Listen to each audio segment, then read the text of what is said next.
Droga. Polícia aí, gente.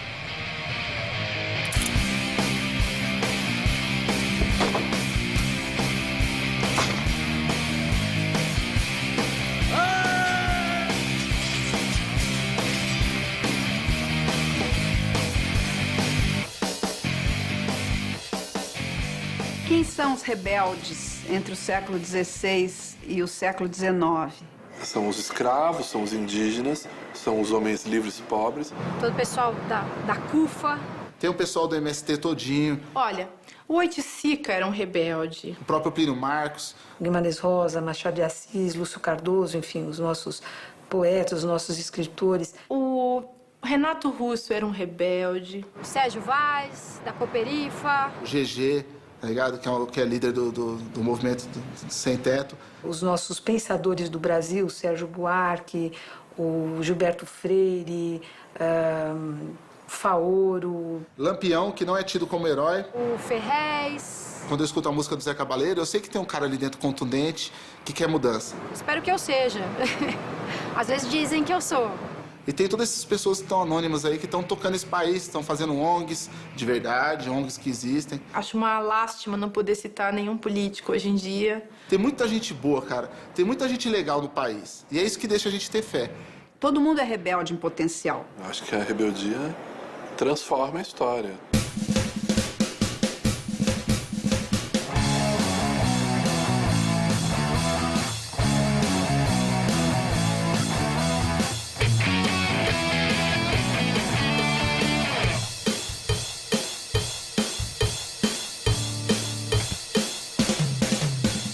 A história é movida pelas tensões, pelos conflitos.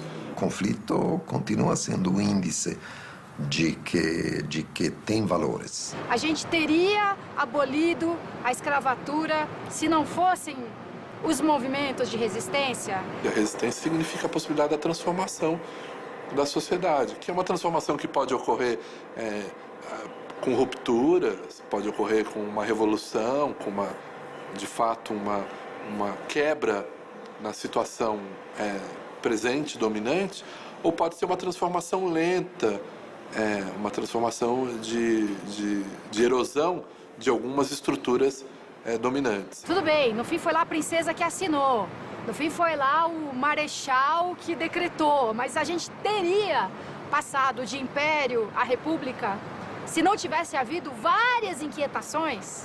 Quer dizer, no fim alguém chama para si e fala, não, peraí, vamos dar um jeito nisso antes que, né, a própria independência, vamos dar um jeito nisso. Mas teria dado um jeito nisso se não tivesse tido a movimentação? O papel da rebelião, da contestação, foi essencial para produzir essa transformação.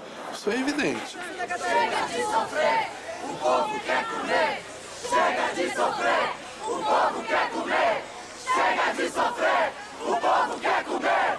Chega de sofrer, o povo. Eu não gosto dessa ideia hoje bastante consolidada que os jovens de antigamente é que eram politizados e os de hoje não estão nem aí para nada.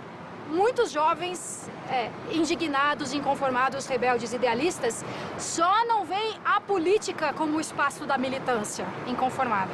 E isso é totalmente compreensível. A política, ela se converteu em prestação de serviços. Então, as campanhas eleitorais, elas colocam os candidatos em oposição como competidores para a conquista de votos. Quer dizer, então a política ela não visa uma formação ou uma discussão do que é relevante para a sociedade. E as disputas eleitorais não são mais disputa de projetos, não são disputa de militância. Aqui se disputa agora um marketing eleitoral. Quem tem mais dinheiro ganha as eleições. Então, essa despolitização, ela é da política contemporânea. Não é dessa conversão das questões relevantes da polis e que dizem respeito ao fortalecimento do debate democrático, à ideia de que a política é um misto de marketing com promoção do dia. Talvez seja isso mesmo, a nossa política ela se transformou em meras relações públicas, em mera publicidade que se esvaziou por completo do seu sentido, que era construir uma sociedade que buscasse justiça, que buscasse direitos para aqueles que não os têm, enfim.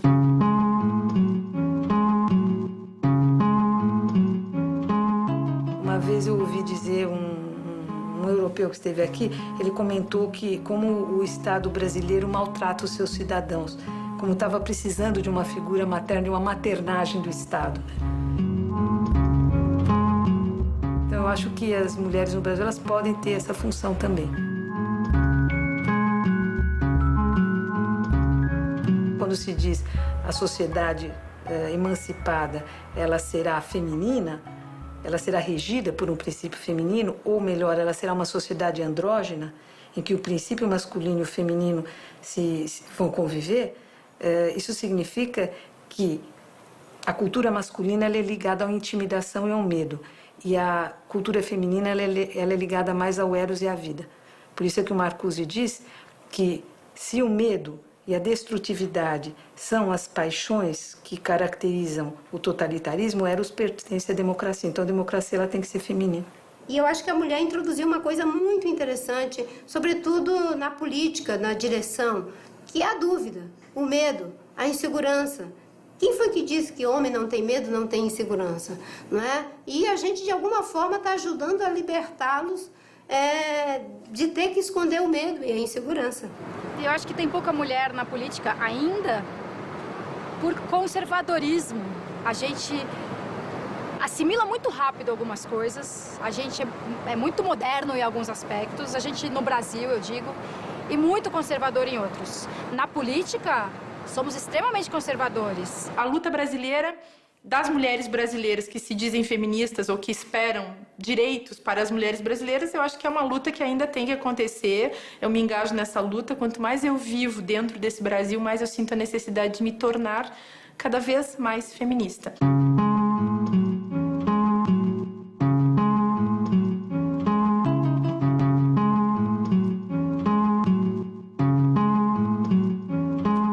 As mulheres ainda têm muito a conquistar, sobretudo, muito menos do ponto de vista legal, mas muito mais do ponto de vista, sabe, de mudar a cabeça dos homens.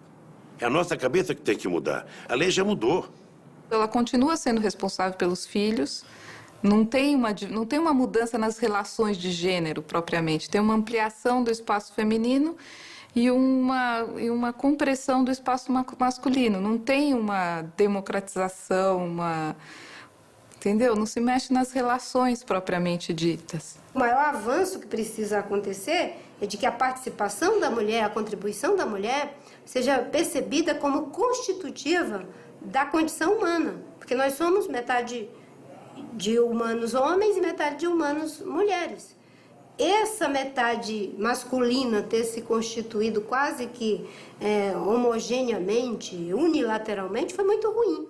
A evolução das conquistas das mulheres no Brasil, eu acho que ela anda a passos largos. As mulheres conquistaram direitos nos últimos anos no Brasil muito forte. Mas entre você conquistar o direito e você conquistar o teu espaço de cidadania, de ser reconhecido pela sociedade, há uma diferença enorme. Esses dias eu tive uma reunião com quase 5.200 prefeitos. De todos os prefeitos eleitos no Brasil, só 9% eram mulheres. Na Câmara Municipal, por exemplo, você tem 55 vereadores e entre todos 7 são mulheres.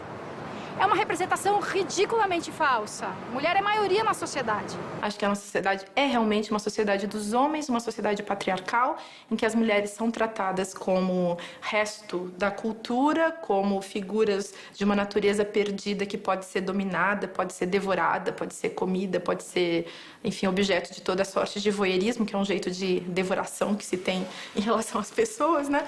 E, quer dizer, as mulheres são tratadas, sem dúvida, como objetos de um sujeito que seria os homens. Isso eu estou dizendo assim, o máximo dos clichês do feminismo e eu acredito que continue sendo igual. O Brasil tem uma coisa muito louca, assim, qualquer região do Brasil que você for, o cara que for um baseado, ele trata o baseado com carinho que ele não trata a mulher dele.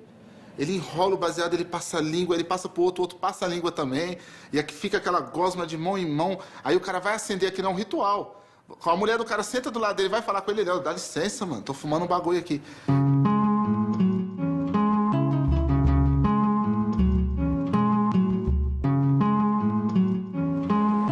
Nas mulheres a gente tem os dois extremos, as mais conformadas e as mais rebeldes e lutadoras. Conformadas também porque a gente tem uma massa enorme de mulheres se submetendo a todo tipo de desvalor. Desvalor pelos pais, pelos companheiros, pelos filhos, né? Se deixando sugar mesmo, né? Vivendo sem perspectiva de felicidade, de realização. O feminismo no Brasil, ele é confuso. Ele é velho e jovem. Ele é velho porque acho que, enfim, o voto no Brasil aconteceu super cedo em relação a outros países. No mundo acadêmico, as mulheres começaram a crescer também e florescer, assim, muito cedo, eu acho, em relação a vários outros países. Nessa hora, assim, dá para olhar, o Brasil parece realmente um país que ruma para o progresso, né? Aí, em que sentido que eu digo que ele é muito jovem? Ainda existe muito preconceito na prática em relação às mulheres, o salário das mulheres ainda é menor do que os homens, os direitos em relação à maternidade, o fato de que o aborto até hoje não foi legalizado no sentido que seria desejável por parte das militantes feministas, acho que também é um sinal de que a gente ainda não atingiu vários lugares que temos que atingir.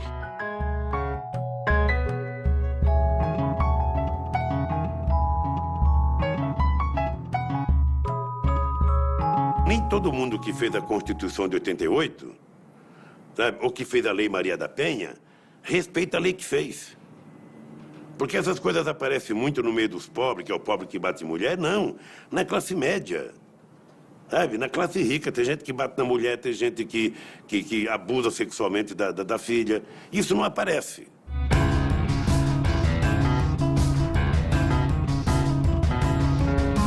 Eu não estaria aqui falando para você assim numa boa, eu não seria professora, eu não faria o que eu quero, eu não seria o que eu quiser, eu não teria escolha se não fosse toda uma história de fundamentação da transformação que veio por parte dessas lutas feministas, sabe?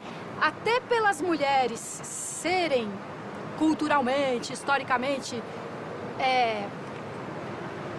obrigadas a uma certa submissão, né? Como as mulheres ouvem muito mais vezes, isso não é pra você, isso não é coisa de mulher, mulher não serve pra isso, mulher não tem esse direito, também fica ali inoculado um vírus de inconformismo desde cedo.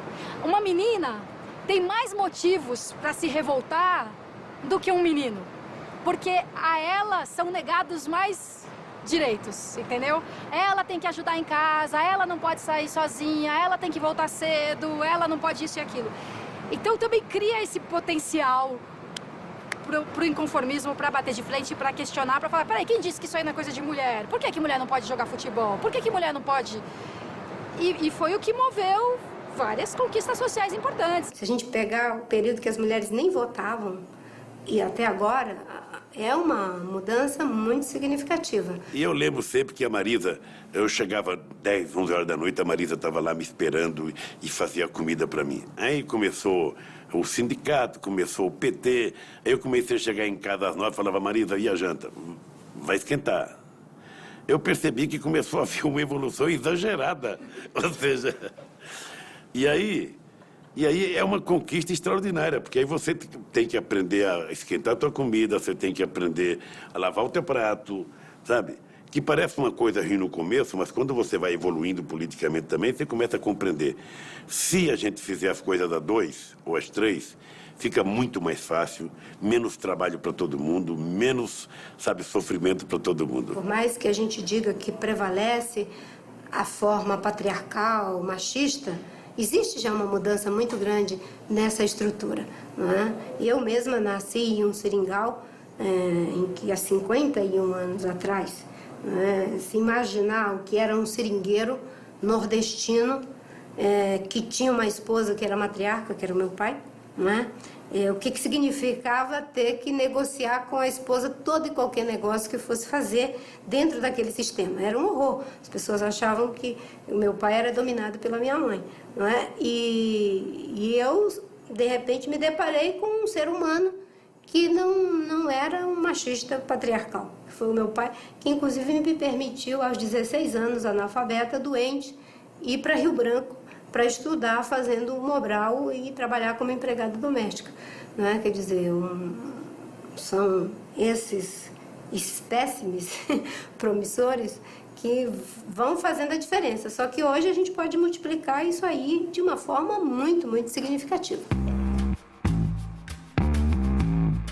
E eu acho que as mulheres, elas precisam cada vez mais se constituir dentro da sua própria linguagem, né? Eu acho que o cacuete de imitar os homens à frente dos espaços de poder, seja no público ou no privado, ou onde for, é muito ruim.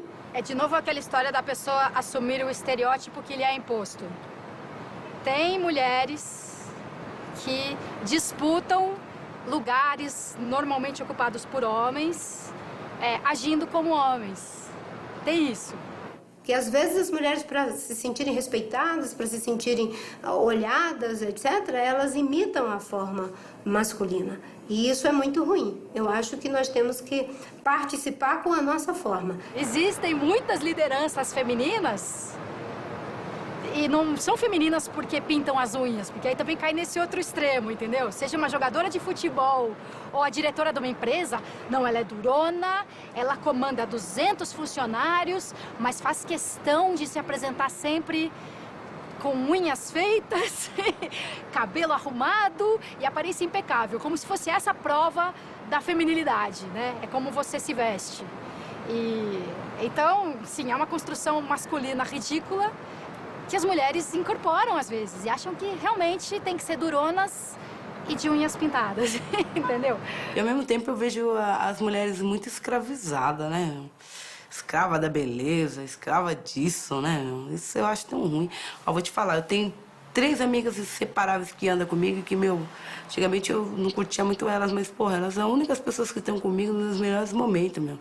Sabe? Minhas estrias e minha celulite. E eu não vou abandonar elas, cara.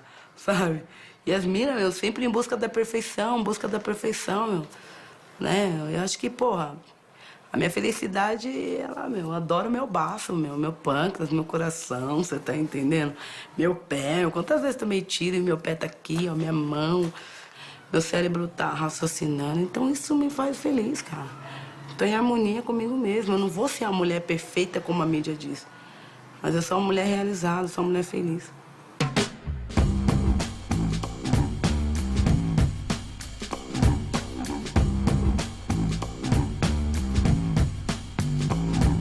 Os homens têm a ganhar muito com o feminismo e eu espero que o feminismo e as outras lutas relativas à questão do gênero e da sexualidade das pessoas, eu espero que isso nos leve num futuro pós-sexual, para um futuro pós-sexual, em que a gente não precise mais estar preocupado, cada um de nós, com a questão da nossa sexualidade. Eu realmente acho que qualquer luta em relação a essas questões de gênero e de sexo ou de sexualidade só tem um sentido, que é buscar a superação dessa disputa e dessa luta. Se a gente for para o Hércules, quando se apaixona por Ofale, o que ele faz? Se apaixona por ela, ele depõe as armas e borda. Não é? Isso também na Inconfidência Mineira, o Tomás Antônio Gonzaga estava apaixonado pela Marília, não é? Quando ele vai casar com ela, era uma tradição portuguesa, o noivo bordar o vestido da noiva. Quer dizer, é você abdicar da violência e assumir o seu lado feminino. Então, eu considero essas coisas bem revolucionárias, insurgentes com relação à política tradicional. Nós aprendemos muito rápido com vocês, com os homens, não é? Agora, eu diria que será um grande prejuízo não aprenderem muito rápido conosco. Mas eu não quero colocar em cima das mulheres a responsabilidade de conscientizar os homens. E eu acho que eles têm que fazer esse esforço para se constituir com esses valores, né? O valor da negociação, do acolhimento, a capacidade de privilegiar mais o entendimento do que é a disputa. Isso são valores do feminino.